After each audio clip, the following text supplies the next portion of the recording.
I'd like to begin my testimony with a few opening remarks.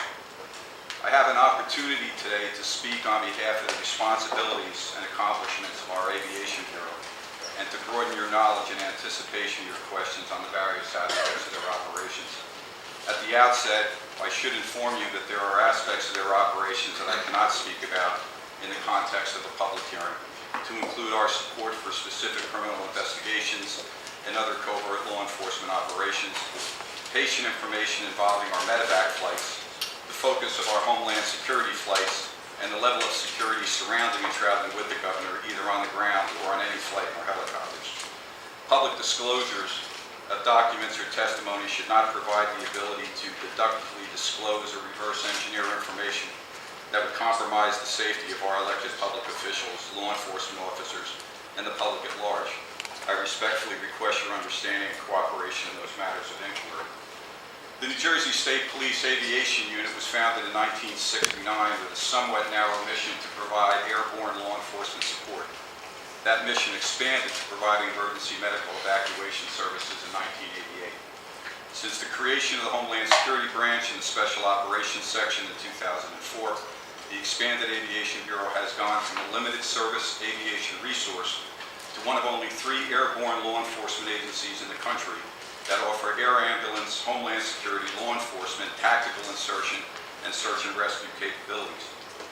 Since 2004, the Aviation Bureau has performed more than 71,000 missions, including more than 14,000 air ambulance flights and 17,000 Homeland Security patrols of potential terrorist targets and critical infrastructure in and around the state of New Jersey.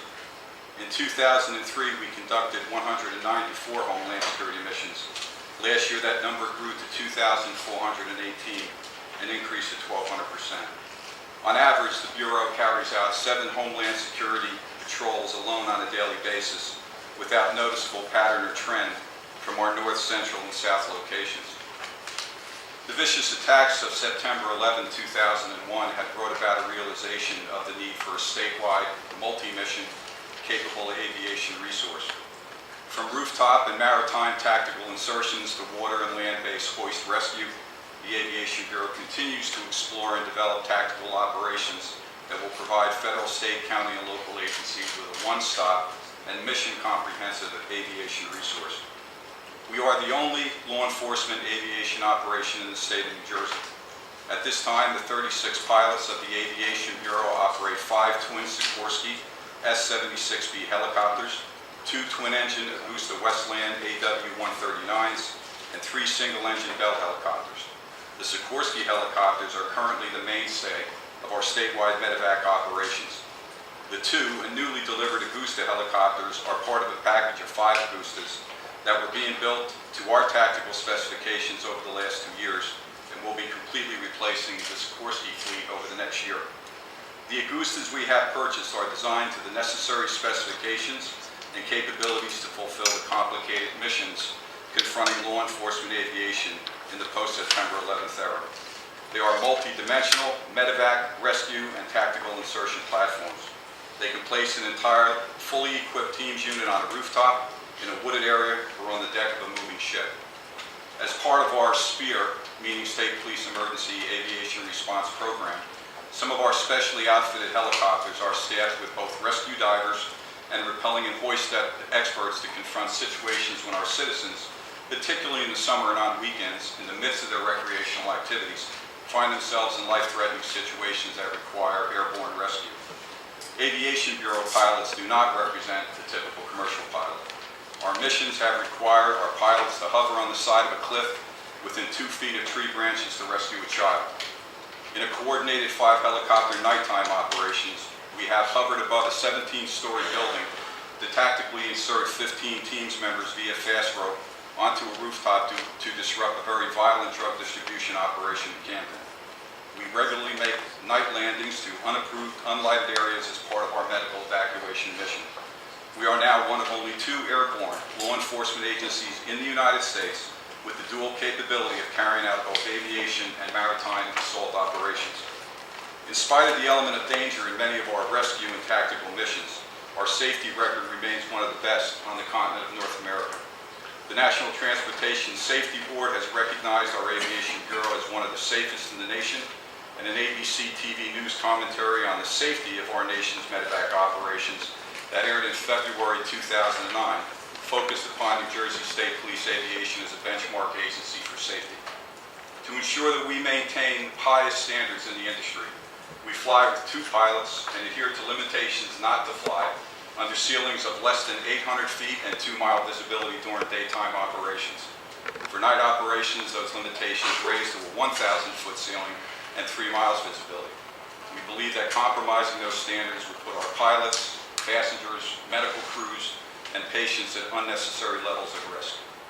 Similar to airline and other commercial pilots, attaining the status of pilot in command requires many hundreds of hours in a specific helicopter type, achieving the highest proficiencies at handling those helicopters in a variety of challenging weather and ground conditions.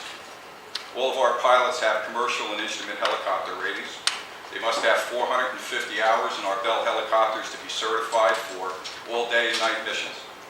They must have 600 hours to become a second in command of our twin-engine ships and 1,200 hours to become pilot in command.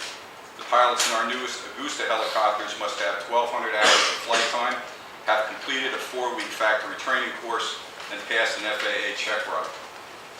Having said that, the concept of training, or as we sometimes call it, building hours, means getting as much time in those pilot seats as is possible and leveraging those same hours to complete other mission tasks. For instance, pilots who need to accumulate the required number of hours to attain pilot and command status on a particular aircraft will use those same flights to conduct Homeland Security patrols over the state's critical infrastructure or to transport a public or law enforcement official. In this manner, many flights are logged as multiple missions, all conducted in unison and utilizing 1 tank of gas. Last year, aviation flew approximately 6,000 flights, encompassing more than 12,000 missions. What I have described are the emergent missions of the helicopters and their crews.